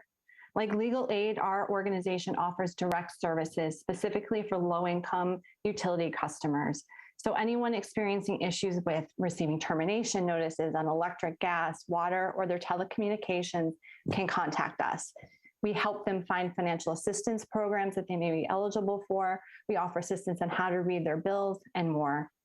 Our direct services team has been actively involved with numerous individual cases stemming from this winter's bill surge. And this all began for us on Monday, February 7th, 2022. We began to see an increase in calls and emails to our hotline due to the bill surge from the January bills that were hitting from that weekend and email notices people were receiving. By 10 a.m. that Monday morning, we had already received 2 calls from elected officials in Brooklyn requesting information and assistance to help their constituents. One of those offices had already received 250 estimated messages on their answering machine from over that weekend, from that Friday evening to the Monday morning that they reopened. Another office expressed concern that they had received approximately 170 calls, all relating to concerns and questions about spikes in Con Ed bills. Pulp is a small nonprofit, but we are mighty. We have 9 full-time staff, but we cover the entire state. So we ourselves were concerned about how we could handle the volume. So we worked with offices across the 5 boroughs to triage cases to assist people. We began to work internally to devise a plan on how to help with the volume of calls and emails we were receiving, knowing full well that what was happening in Con Ed's territory was also going to happen throughout the entire state. First, we began to put together a public education plan. We put together a 1-pager and social media images and did an e-blast to different state municipal elected officials, nonprofits, CBOs to help explain that customers have different parts of their bill. There's a supply part of the bill, a demand part of a bill. We tried to help explain the supply chain issues, shortages on the federal level, and the consequential increase in demand and commodity prices. But we also flagged concern that the utilities have the responsibility to hedge and the market, hedge the market through forecasting and planning, as well as communicating with customers to expect significant increases in costs and prices. We then created a direct services plan of action to help individuals follow steps to work on the issues that they were experiencing. This included paying what they could when they could. Just because you received a very large bill, if you couldn't pay it all at once, to try to pay something, and then speak to Con Ed about how you were struggling to pay the rest. We also talked with people about all the different financial assistance programs, and there's a lot, and it can be very confusing. Just some of the acronyms we deal with on a daily basis are HEAP, ERAP, EAP, and EEA. I'll save my time and not go into each, but there are some financial assistance programs out there with different eligibility, and we try to work with people on applying for those. We also encourage people to discuss affordable payment agreements with Con Edison, but also to talk to the Department of Public Service and share their concerns about how the bill surge was affecting them. We then collaborated with elected officials and nonprofit organizations to do several virtual trainings to help explain what was going on and what people's rights were. 3 months later, while the initial spike in calls and emails to our organization has gone down, we still receive regular communication from people trying to understand what's been happening and where we're going from here. With the hot summer weather already here, people are particularly nervous about how they're going to be able to afford their electricity bills. On June 16th, the U.S. Energy Information Administration warned that electricity prices will be going up this summer. And Con Edison, as we've already heard today, has active rate increases expected between a filing in cases 22E-0064 and 22G0065. Pulp is an active party to both cases, and affordability is a significant concern to us. Con Edison is requesting a massive $1.7 billion rate increase. And what this means in their own filing is that for electric customers, on average, New York City bills could go up $11.21, and gas rate customers could see increases of approximately $37.88. Pulp is going to continue to work with individuals on how to deal with current bills and plan for long-term bills, because we expect that these price spikes are going to continue. And with the ongoing rate case, we'll work there as parties to do what we can to bring that rate increase down. I'm now going to turn over testimony to 2 other Pulp colleagues. The first is William Yates, our Director of Operation, who's going to discuss some of the data he's done and research on energy burden facing New York City customers. And then we're going to hear last from Ian Donaldson, our Communications Assistant, who's going to speak about the proposed legislation and resolutions before the Council today. Thank you so much. Thank you. Next, I will call on William Yates to testify, followed by Ian Donaldson. William? Time starts now. Good afternoon, and thank you for this opportunity to discuss the utility affordability challenges confronting New York City's low-income households. My name is William Yates. I am Director of Research for Pulp. On May 20, I filed testimony in the Con Edison rate case that assessed the impacts that Con Edison's proposed electric and gas rate increases would have upon low-income households already struggling to pay their bills. My filing is attached as Exhibit 1 to my uploaded testimony for this hearing. Today, I'd like to focus on two subjects. The first is known as the energy burden, which in the city is generally the percentage of household income spent on utility, electricity, and natural gas. In 2016, the PSC adopted a policy that total energy costs for low-income households should not exceed 6% of their incomes. In Con Edison's case, 3% for electricity and 3% for gas. However, my analysis of Census Bureau data found that in 2020, the city's low-income households spent an average of 8.9% of their incomes on energy, almost 50% more than this target. Onto that already excessive burden, Con Edison proposes to add delivery rate increases approaching 20% for electricity and 26% for gas. Low-income energy burdens vary considerably throughout the city. In the parts of the city where Con Edison provides both electric and gas service, energy burdens range from 7.2% in East Harlem to 12.5% in parts of the Bronx. Most of this burden derives from the high cost of electric service, which at an average of 6.5% is more than twice the PSC's 3% electric target. Moreover, it exceeds 8% in several Bronx and Manhattan community districts. My analysis of energy burdens by community district is attached as Exhibit 2 to this testimony. The second subject I'd like to discuss is the additional impact that energy supply shocks, such as occurred earlier this year, have upon low-income energy burdens. Con Edison doesn't make a profit on the electricity it supplies. It merely passes through its cost of electricity, most of which is obtained in the spot market. It hedges some, but not all, of these purchases. But it is not clear that these hedging practices are sufficient to avert the kind of bill surges that occurred in January and February. Con Edison forecasts that supply costs will actually decrease from 2023 to 2025, serving to moderate its proposed delivery rate increases. Importantly, natural gas is used to generate most of Con Ed's electric supply. In the US, constraints on production and prospects for greater gas exports were already exerting upward pressure on prices before Russia's invasion of Ukraine. Since the invasion, the upward momentum of gas prices has been unrelenting, casting doubt on Con Edison's forecast and potentially adding further low energy burdens. Thank you again for this opportunity to speak today. Thank you. I will next call on Ian Donaldson to testify. Ian? Time starts now. Good afternoon, and thank you for this opportunity to testify. My name is Ian Donaldson, and I'm a Communications and Community Relations Aide with the Public Utility Law Project.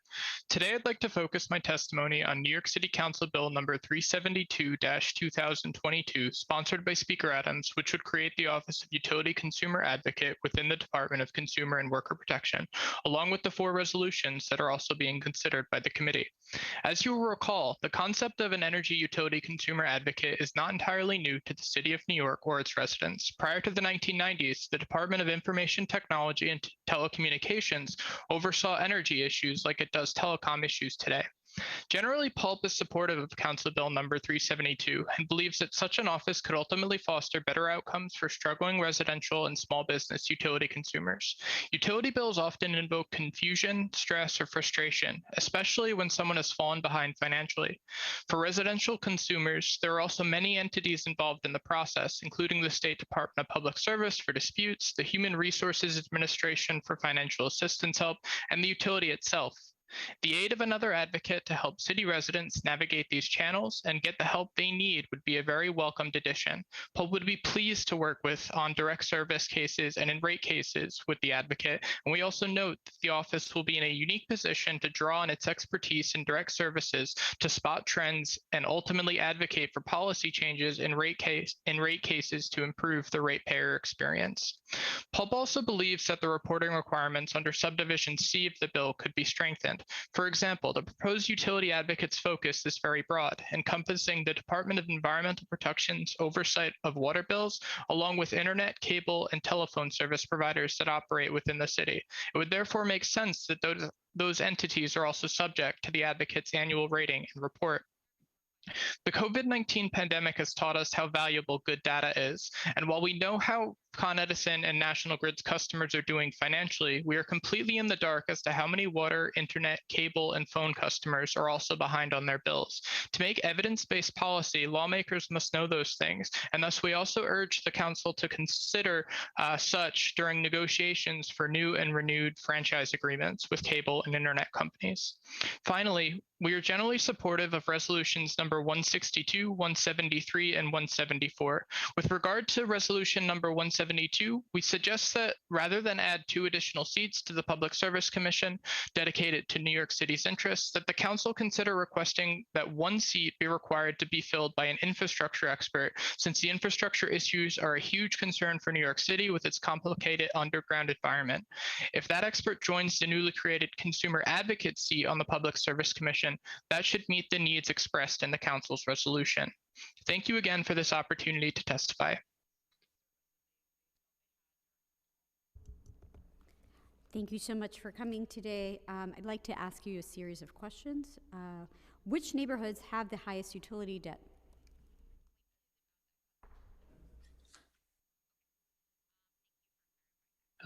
I'll take that question, and thank you for asking. We don't have that data available as Con Edison spoke before. It is possible for the company to analyze that data, but it is not readily available. And if one were to want to obtain it, it would need to be requested in discovery in a rate case proceeding. We've had mixed results in being able to obtain that data in the past. So that's all we know about it so far. That's tough. I mean, because that information would definitely help us. But we can go to the next question. Are the current state financial relief programs that help residents in utility arrears or residents having difficulty paying their utility bills sufficient to meet the current crisis? I'm happy to take that question. So we're extremely grateful that phase 1 of the electric and gas relief program was approved by the Public Service Commission just a few weeks ago. Those funds will be released first to individuals already enrolled in the low-income monthly discount program. But the truth is that not everyone who's low income is already enrolled in that program. So the commission in the order did allow people to apply through the end of this year, which is great. It gives us a chance to keep building up those numbers. For our own projections, which I'm sure Bill will be happy to discuss more about, those people currently enrolled it's under what we believe it could be. So there are concerns that not everyone who's currently enrolled captures the full picture of how many people in New York City are in fact low income. So that is a concern. But there's also a phase 2 to this program that looks at everyone else. So not just the low income, but the moderate and higher income individuals. That's going to be taken up from last week until probably about the end of the summer or early September. So during the next few months, we'll be able to better tell, okay, how is phase 1 going? Are people receiving those funds? How many people can we keep capturing? What's the second phase going to look like? And that will give us the ability to better analyze how these programs are doing, and if we need to advocate for more funding, either in the New York State budget process that will begin again in January, or with the federal government as well, since some of the funds do come from the feds. So it's a work in progress, and one that we're happy to keep monitoring. Okay, please keep us posted. Based on your expertise, is there anything Con Edison described in either their testimony or in response to council members' Q&A that you disagree with? And if so, can you offer your perspective on that issue? So I think, I'd be happy to go first, and then I'll leave Ian and Bill if they want to jump in as well. We would also be interested in hearing more about, an example, for instance, of what the notice looked like in the customer newsletter. I think that would be very helpful. Again, our organization helps people read their bills. We try to help them understand what's going on. The bills can be very complicated. So we would like to see what that newsletter looked like, and also ask Con Edison if they're doing anything now. Since the summer is upon us, the EIA has warned that summer electric prices are going to increase. What, if anything, is happening now? We'd also love to see copies of, because communication is key. A lot of senior citizens don't, necessarily get text messages or know how to use, internet search engines and things of that nature. There's a lot of elderly, blind, and disabled individuals as well that we're concerned about. Earlier today, I pulled up Con Edison's website, and even just a banner right across the top saying, summer, expect higher prices, maybe highlighting again some of the energy efficiency programs that they do offer through their website. Just a little bit more messaging would be extremely helpful. When people call, they're probably getting, increased volumes in calls. If there's pre-recorded messages that again say, hey, expect higher prices, once a customer service representative gets on the phone, we'd be happy to talk to you about how to navigate that. I think that would be important. So again, it's just looking at what we have and how we can just make it stronger, knowing that people go and communicate in different ways with the company. So that's where I'll stop as far as with communication. I don't know if Bill Yates or Ian Donaldson have anything they want to add. I don't. Thank you, though. Ian, do you have anything to share, or William, on the same question? Yeah, Ian, did you have a question? Oh, no, I was just saying I don't have anything to add. Thank you. I guess the only thing that I would like to follow up on, not necessarily disagree with Con Edison about, is that I'm not clear that the hedging program that the company has in place worked is the way I think I heard Con Edison describe it in January and February, after considering the passage through of the hedge benefits to customers I guess it was February. I think there could be some more transparency on how the hedging program works, how much of Con Edison's supply cost is hedged, and at what price is the hedge designed to protect customers. So in other words, if Con Edison, anticipated that prices were going to have been 10% higher in January, did they hedge,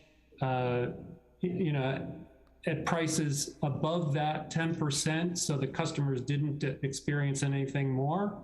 Or did they, and did they, how much of the volume of the electricity they were going to supply did they hedge? I think customers experienced bill shock, and I'm not convinced that what was passed through as a hedge benefit after the fact sufficiently offset the surge in prices that were that did take place in January and February. So that would be my only potential area of, I guess I would call it clarification and perhaps better explanation of how that worked and if it indeed did work. Ian, do you have anything you'd like to add, or with regards to the testimony given by Con Ed? Not at this time, thank you. Okay. And a question for all three of you. Do you have any recommendations that the City Council or the City Administration should be taking to help alleviate the burden city residents are experiencing in paying their utility bills?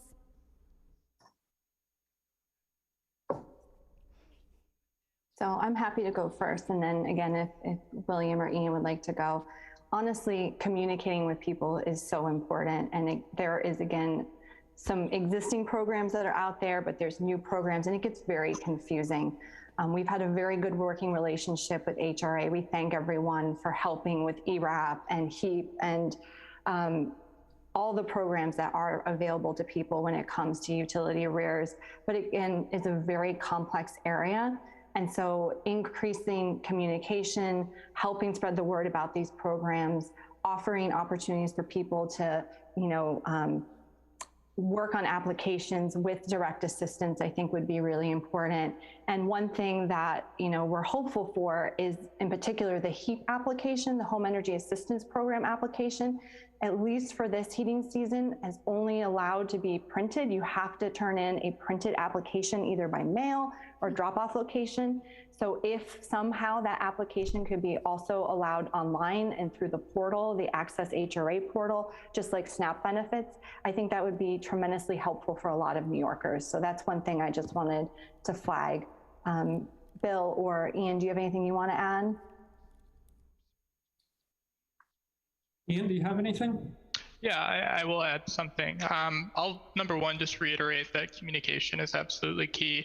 And especially when it comes to rising utility prices, these are things that are generally are forecasted months in advance at the base level. For example, the Energy Information Agency at the federal level back in October of 2021 told us that rates were going to increase into the winter months. So I think this is a job for Pulp, but also for the council as well, to kind of monitor that. And if you see something, help us communicate that to your constituents, just because we've learned that we can't always rely on the utilities to do that as well.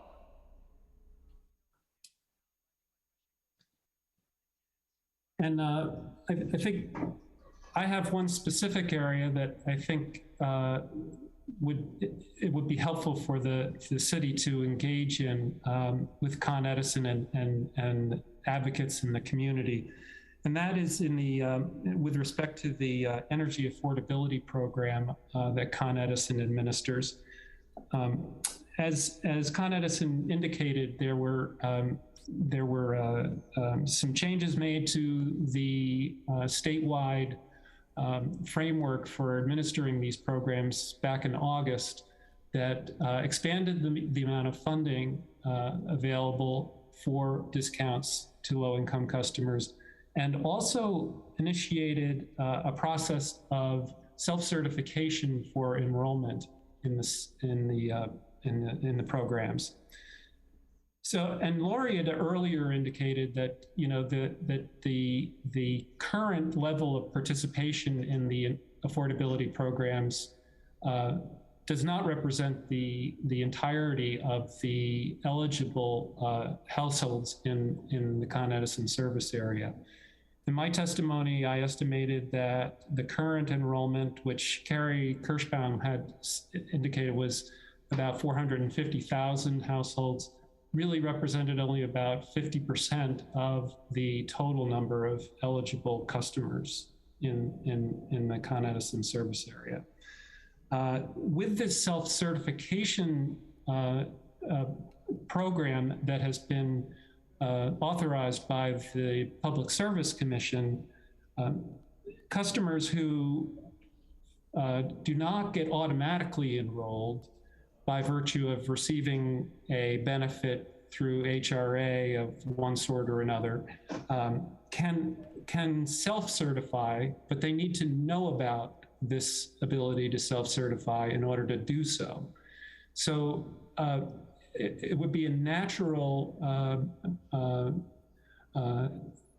activity for the city to engage in liaisoning with Con Edison and with the community, all the advocate community, to determine how that awareness can be maximized so that the level of participation in the energy affordability program can rise significantly to be more representative of the total number of households that are actually eligible.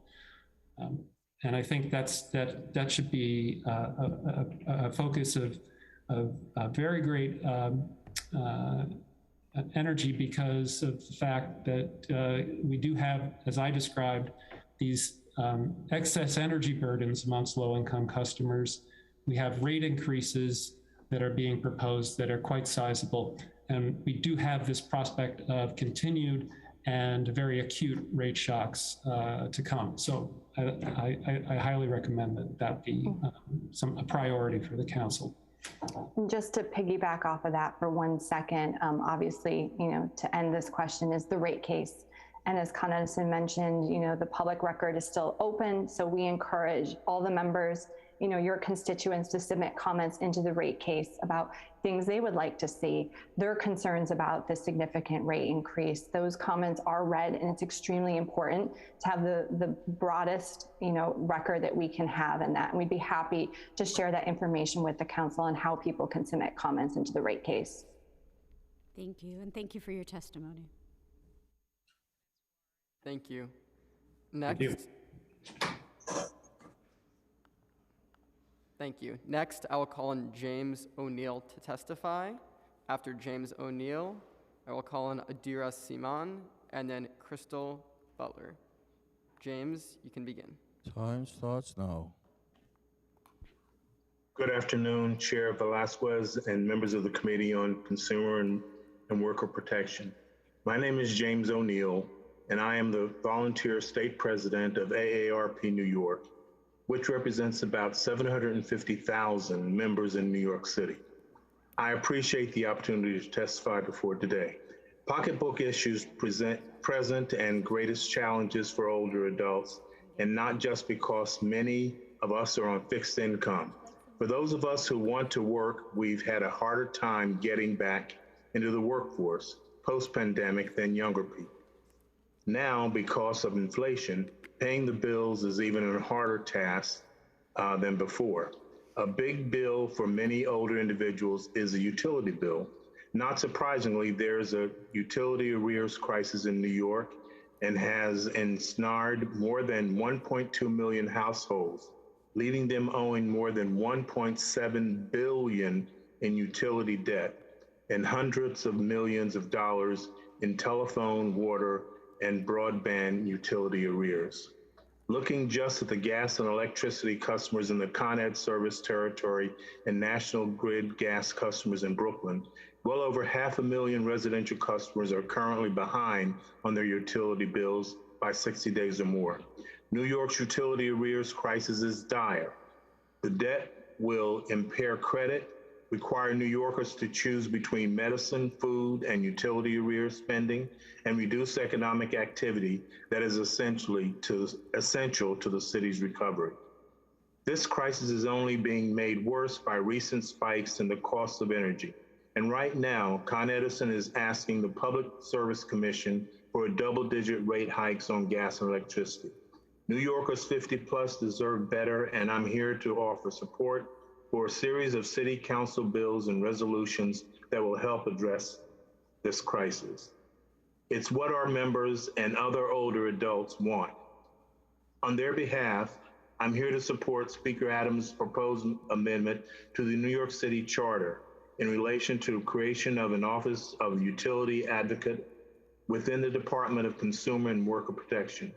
Councilmember Ung's resolution calling upon the governor and New York State Legislature to expand financial relief programs to assist city residents struggling to pay their utility bills, and Councilmember Velasquez's resolution calling upon Consolidated Edison to improve communication with city residents about increased utility costs. I thank you all, the members of the City Council, working on behalf of these and other solutions to bring relief to utility customers here in New York struggling with ever increasing utility bills. And I thank you for allowing me to testify today. Thank you. We will next call on Adira Simon to testify. After Adira, I will call on Crystal Butler, then Brianna Carbajal. Adira, you may begin. Time starts now. Thank you to the committee for the opportunity to testify on Intro 372, which would create an Office of the Utility Advocate within the New York City Department of Consumer and Worker Protection. The Partnership for New York City represents private sector employers of more than 1 million New Yorkers. We work together with government, labor, and the nonprofit sector to maintain the city's position as the preeminent global center of commerce, innovation, and economic opportunity. We oppose the proposal to create a city office to address utility customer complaints and provide education and advocacy on utility issues. In the past decade, city government has grown by more than 10%, and its attendant costs by more than 30%, often as a result of bills that create new offices or programs rather than adjusting priorities and functions of existing agencies. We are heading into uncertain economic times when tax revenues are likely to be insufficient to support essential city services. There are alternative mechanisms in place for consumers to resolve complaints with utilities and learn about services and programs. The New York State Department of Public Service, which oversees utilities, maintains a consumer hotline where a complaint can be filed. DPS also hosts a website to provide consumers with education and information about utility services and assistance programs. Many utilities direct consumers to those DPS resources. Every utility has a customer service hotline as well as online resources. And additional resources exist for certain types of utilities.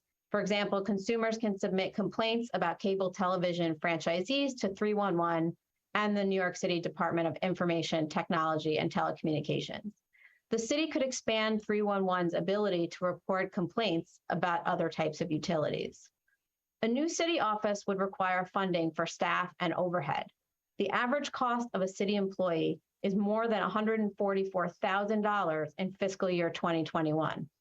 The taxpayers cannot afford a new office to solve every problem. We urge the City Council not to move forward with Intro 372. Thank you. Thank you.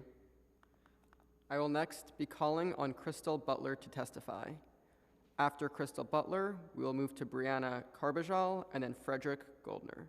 Crystal, you may begin. Time starts now.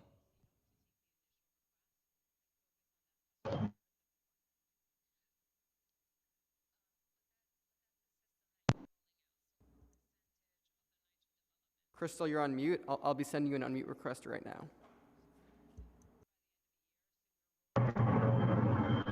Hello? Can you hear me? Yes, we can hear you. You may begin. Okay. Can you hear me? Yes, you may begin.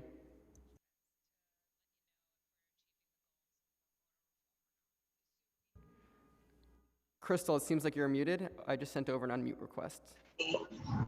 Okay, I'm unmuted now? Yes, we can hear you. Wonderful. So thank you so much for this opportunity from the City Council. My name is Crystal Butler. I'm from the Morris Heights section of the Bronx, and I'm testifying on behalf of my 73-year-old mother, Della Hawkins. Before COVID, she had a $14,000 electricity bill.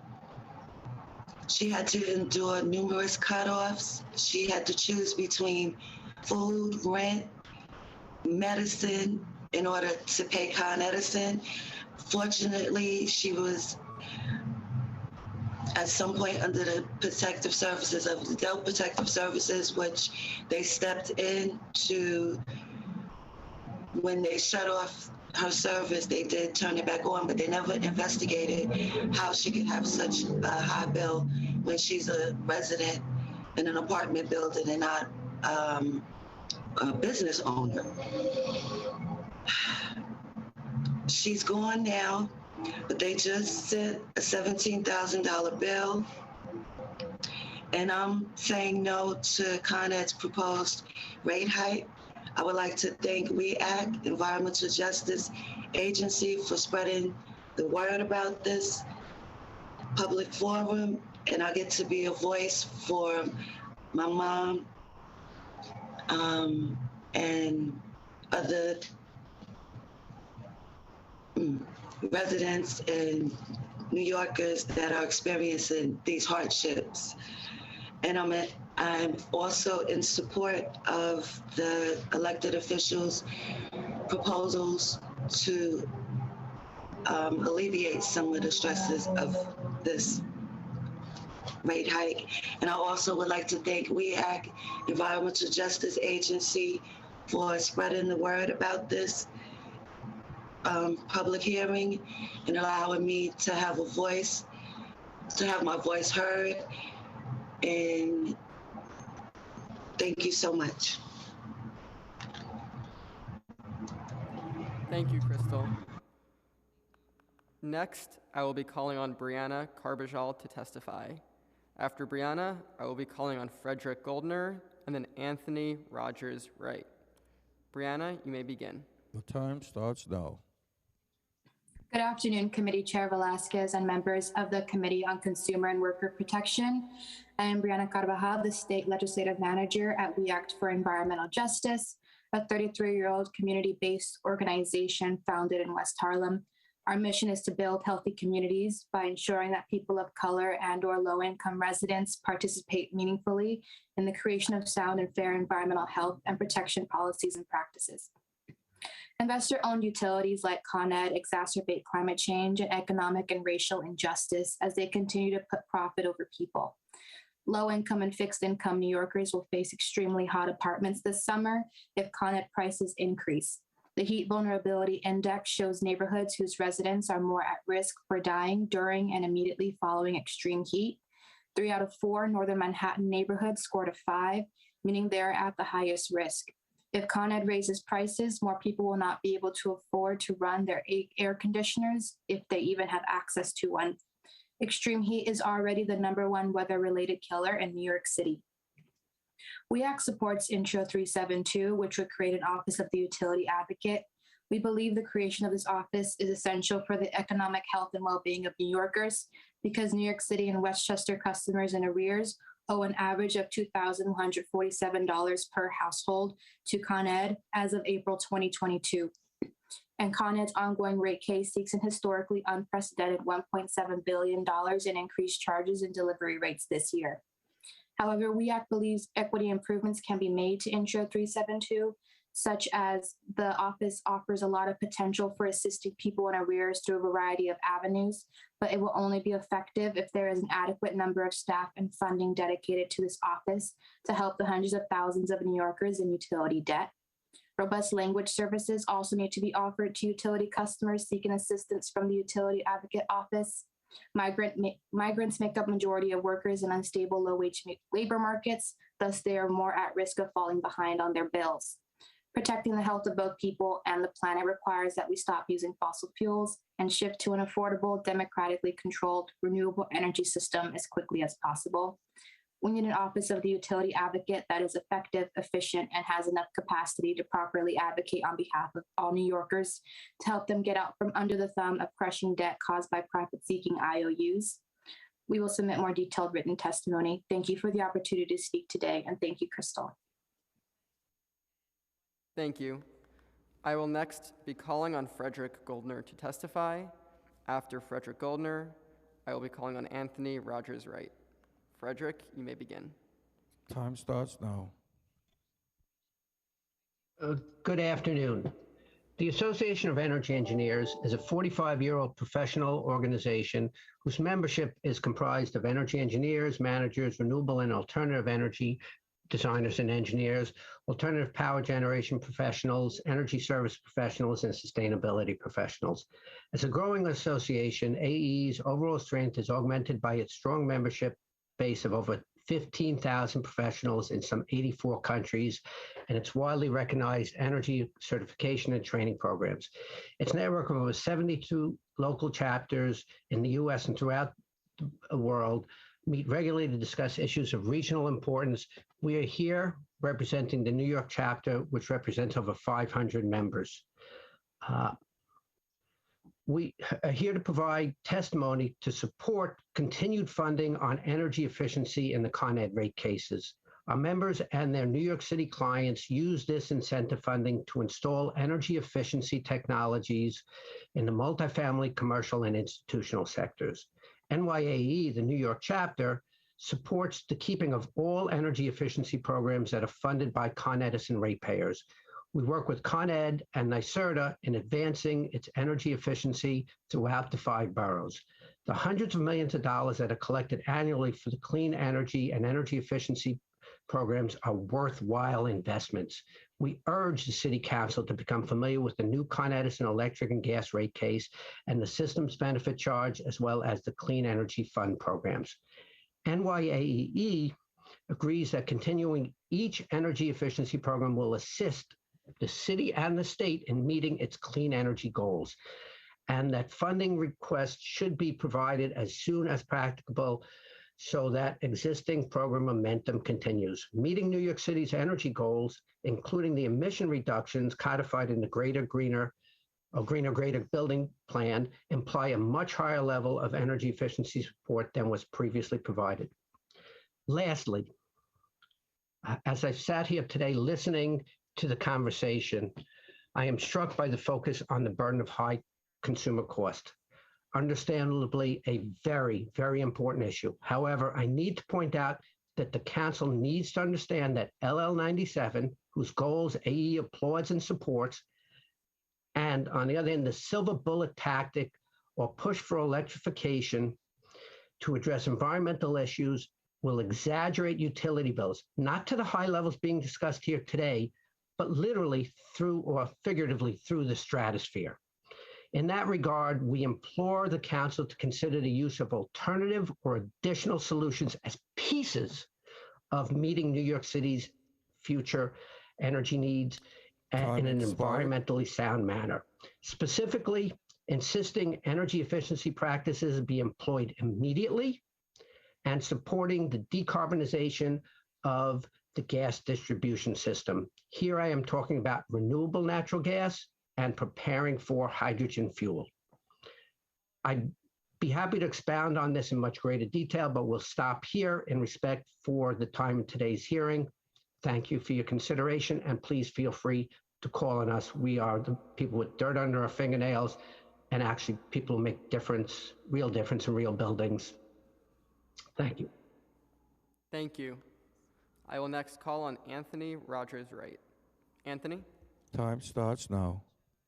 Thank you so much, and thank you, Chairwoman Vasquez, for this hearing. My name is Anthony Carifa Rogers-Wright. I currently serve as the Director of Environmental Justice with New York Lawyers for the Public Interest. For 45 years, we as a civil rights organization have been fighting for equal justice for all New Yorkers, especially in the realms of environmental justice. We'd like to take the opportunity today, and the time we have allotted, to talk about some of the recommendations and resolutions that have been made by the City Council, beginning with Intro 0372.